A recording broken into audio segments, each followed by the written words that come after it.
And Edward Furlong.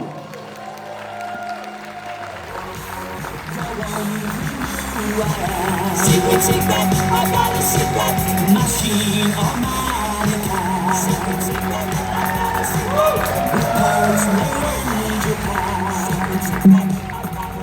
secret. Welcome to Knoxville. All right. No. Sorry, we had a little bit of trouble with our travel today. Yeah, it was a little bit of a planes, trains, automobiles kind of situation. That's all right. You're here so now. It's not my fault. A lot of times it is my fault, but this time it wasn't my fault. Don't worry, I covered for you. So, all right, guys. So let's get to it. Linda, Sarah Connor changes more than any other action hero that I can think of. What version of Sarah feels most like you? Ooh, that's a very good question. First one. The original. Yeah, I mean, definitely the first one. She's just a normal person in an extraordinary world. That's like me. Yeah, I mean, the strength that I found for the second one also became much more sort of a part and parcel of my life. You know, once you discover that, you can't really shove it back in the bag. So yeah, definitely strong, but not, I mean, I'm tough too, but no, I'm much more the young Sarah Connor. Sure. Edward, you had the chance to appear on Saturday Night Live with Linda. I think this was soon after T2 came out.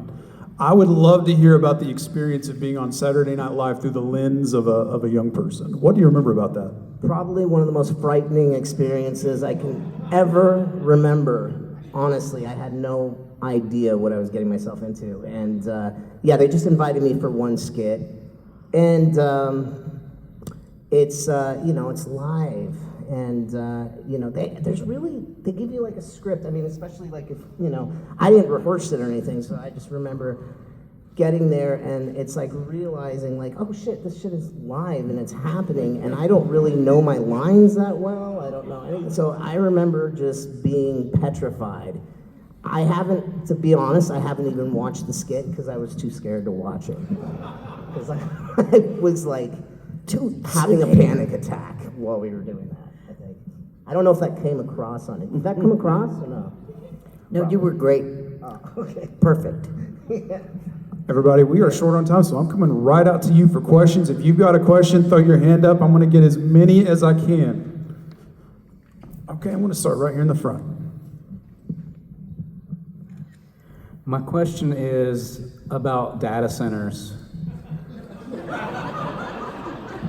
What would your characters do in Terminator with that data centers of today? I'm talking the water, the electric, and the health issues versus the real humans of you today right now. I think, is a bomb too much? I mean, yeah, it's pretty funny that I'm actually living in the time that we predicted all those years ago, and hell, it's just hell, it's too much. Yeah, I mean, I'm still not a fan. I know that AI is gonna have its fantastic uses, and I know that it does already, but the minute that they start trying to speak your language and create relationship with you, and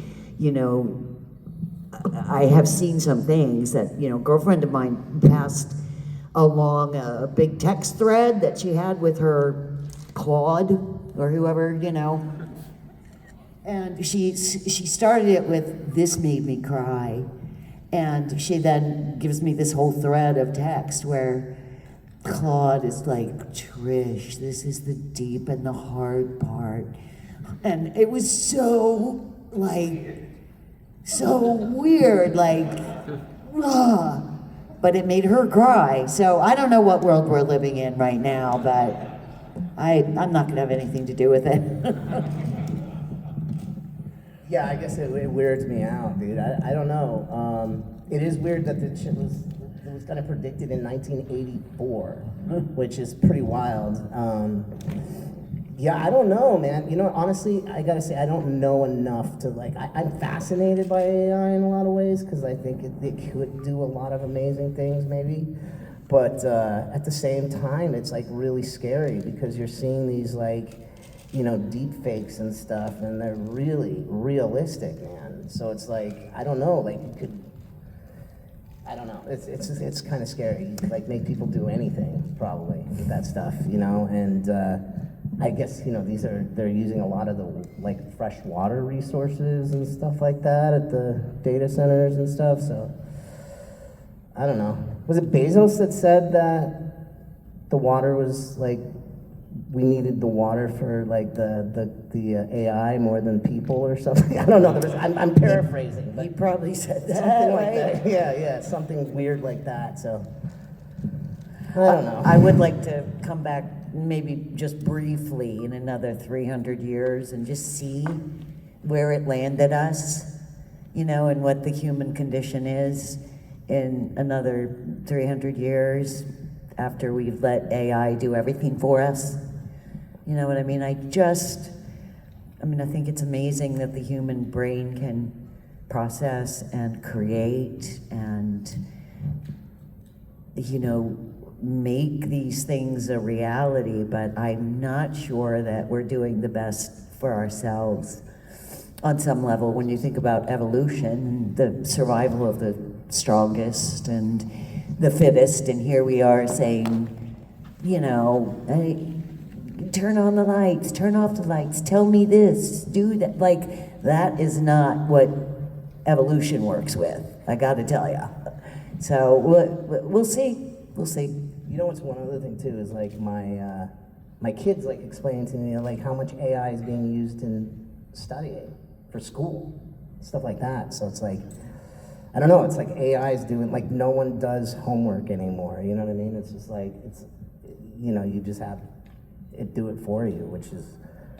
And am I the only one who has trouble sort of processing, if you ask a Google question and then their AI version comes on and you get so much uncertainty with that. They're like, well, this could mean blah, blah, blah, or it could mean something else, or it might mean, I'm just like, dude, life has never been this difficult. Like, just give me an answer, you know? And it's just got so many permutations that I'm lost. All-powerful AI. It's supposed to know all the answers. All the answers, like none of the answers. Next question. I see one right here.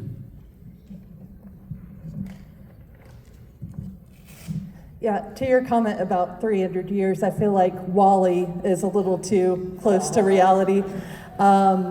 What was it like for you, Linda, going back into the 80s with Stranger Things and having another badass female character?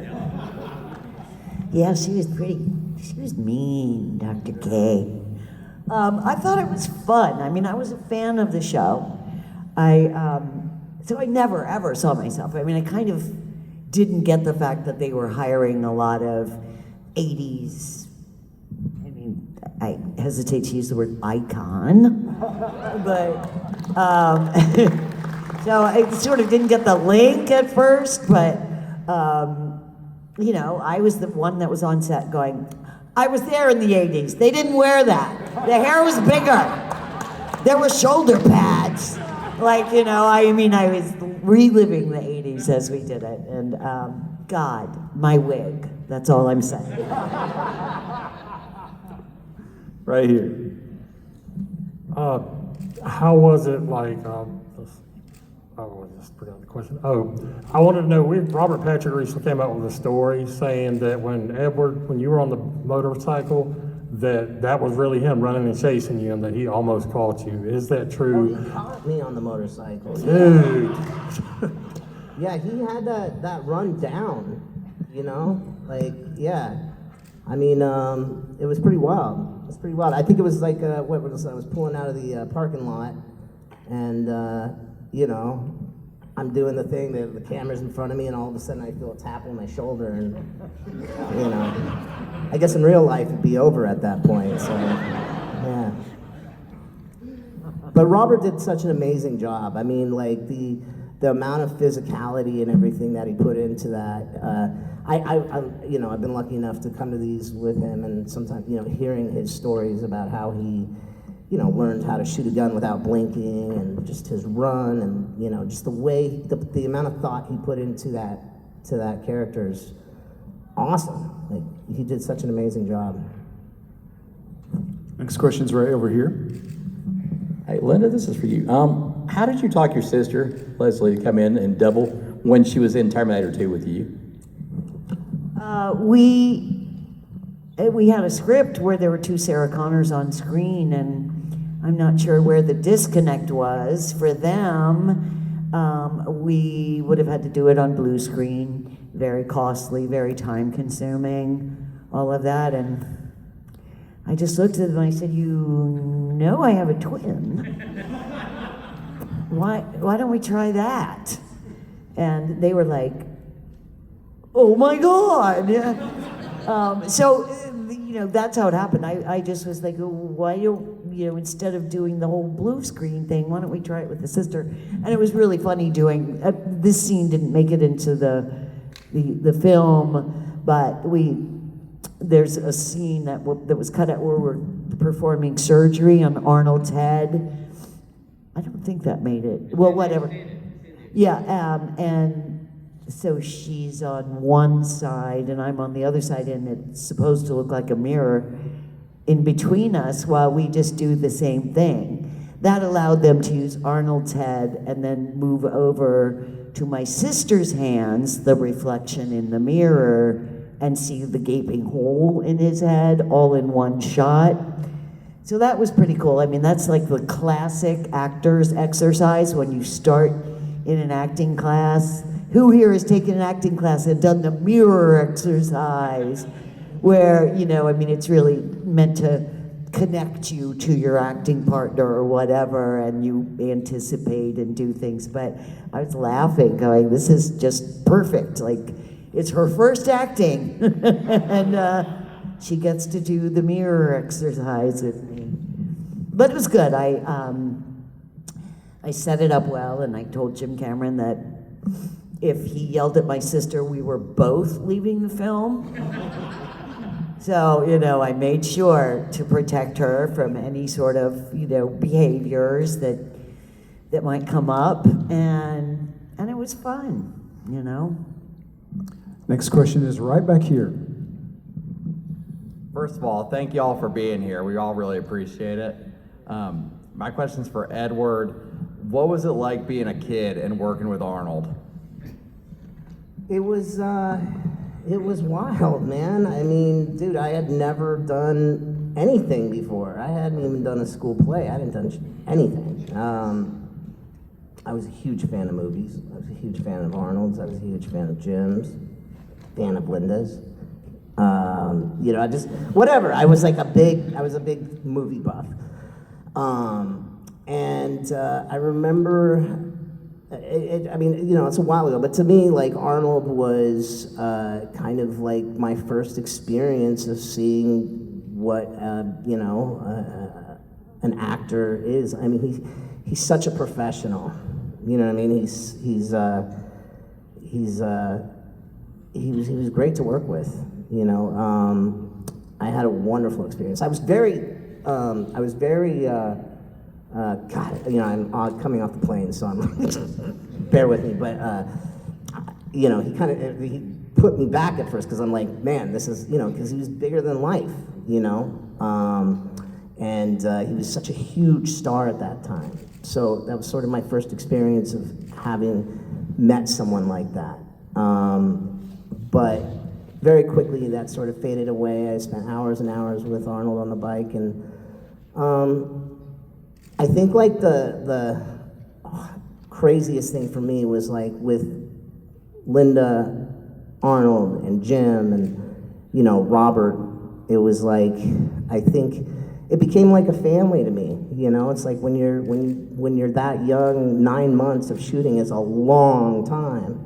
And, you know, I grew to love all these guys. And it was my whole first experience. And I've kind of carried that experience with me on every single project that I've done. I mean, Arnold was a representative of what being a professional, being on time and doing their job, and same with Linda. And I always tried to follow suit. Next question. Right here. What was your favorite scene? This is a question for both of you. Terminator movies?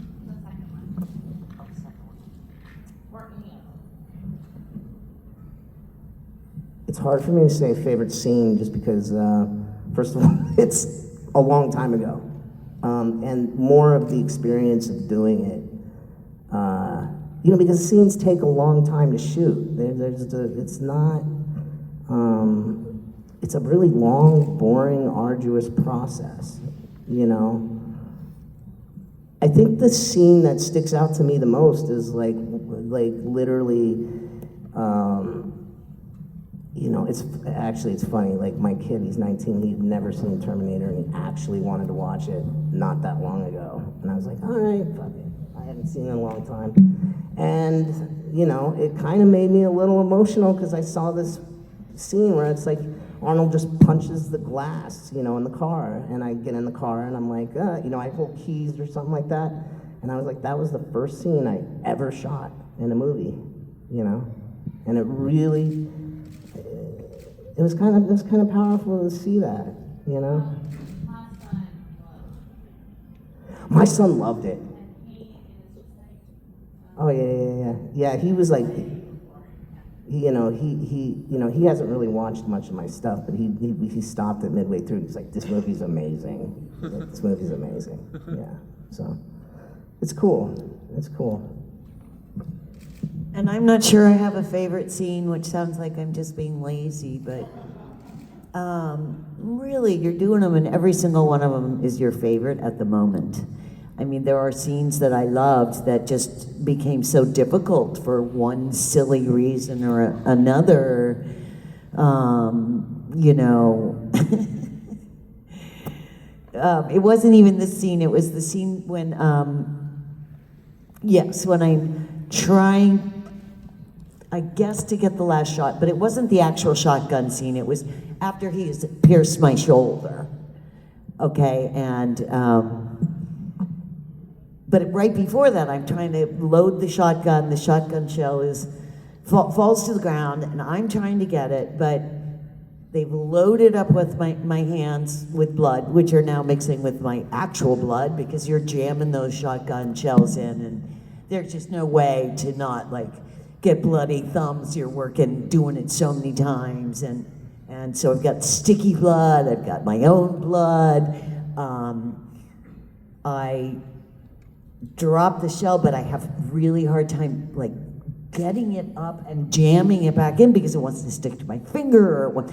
Anyway, so I'm having a moment trying to make everything real, and then Jim says, "We can't see you.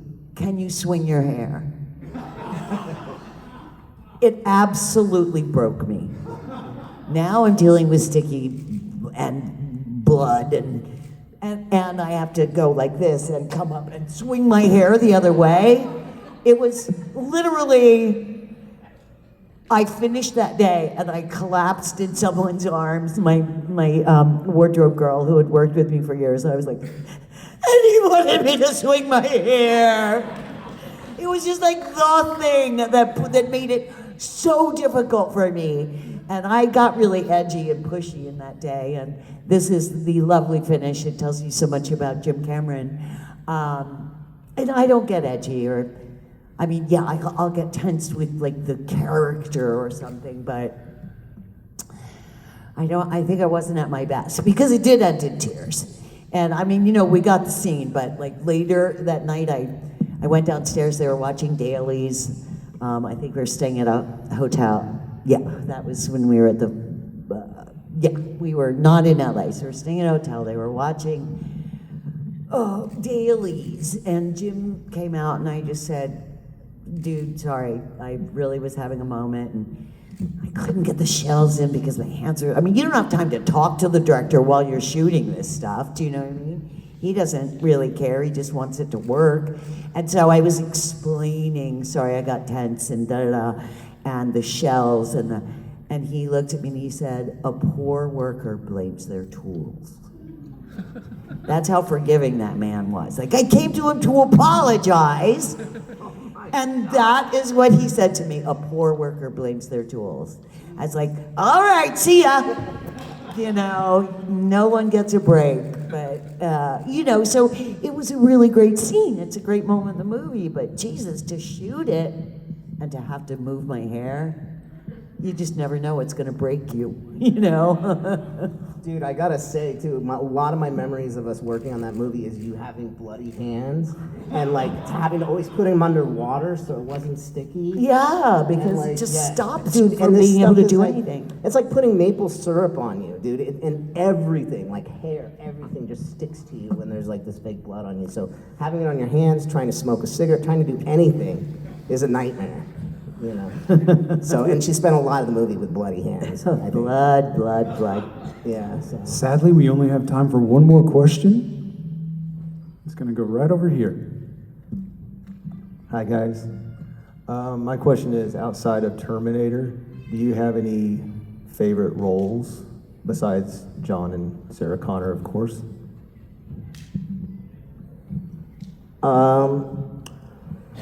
God, dude, I don't know, man. Again, it's first of all, I feel like a douche if I'm like, you know, here, this is my favorite performance, and I don't know what to say to that. I don't know, but I have movies that I really am proud of, and you know, a lot of people will, you know, that I didn't even know would get responses that they did, you know, and have lasting power and stuff like that, and affect people, and you know, I've had a lot of fun on movies that, you know, really are shitty, lame movies, but I had a great time doing it, you know? So, I don't know, that's the best answer I can come up with on that one, sorry. It really is like asking to pick a favorite child.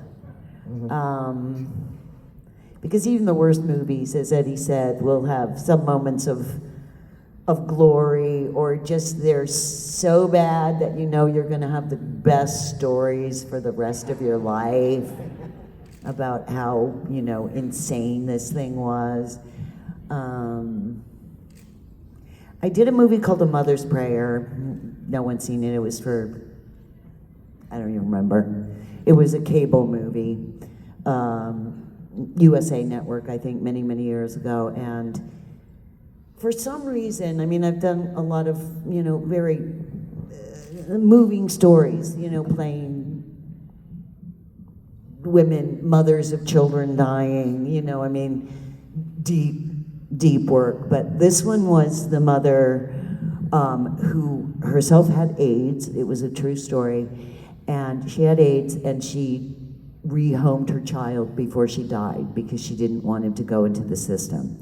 So she adopted her own child out.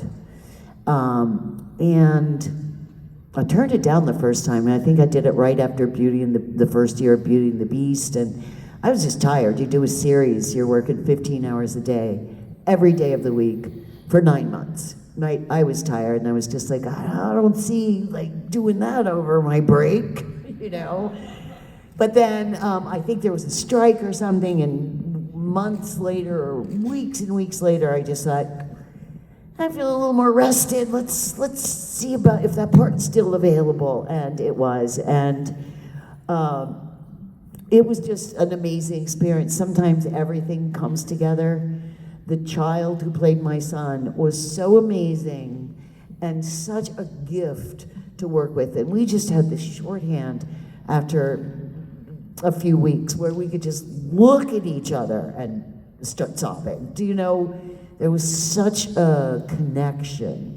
He was all of 12 years old, the age when you started, right? Yeah, 13. Yeah. And he was just so gifted and lovely, and then the director was just so much fun, and the writer producer was just this really amazing woman. And some, you know, it's not anything necessarily that you would look at and say that distinguishes her, but it was just the entirety of the experience where I sobbed when we parted ways and thanked his parents for raising such a great young man. What is it called again? A Mother's Prayer. I got some a gnarly wig on in that one too. I don't know, my future. All right, guys, before we get out of here, do you have anything going on that you're excited about that you can share with everybody? I just did season 5 of Dark Winds, which is on, yeah, it's cool, and it takes place on the Navajo Nation, and just has really beautiful values and some great actors. So that was a joy, and I really love the character too. And then I'm going off to New Zealand to do a comedy,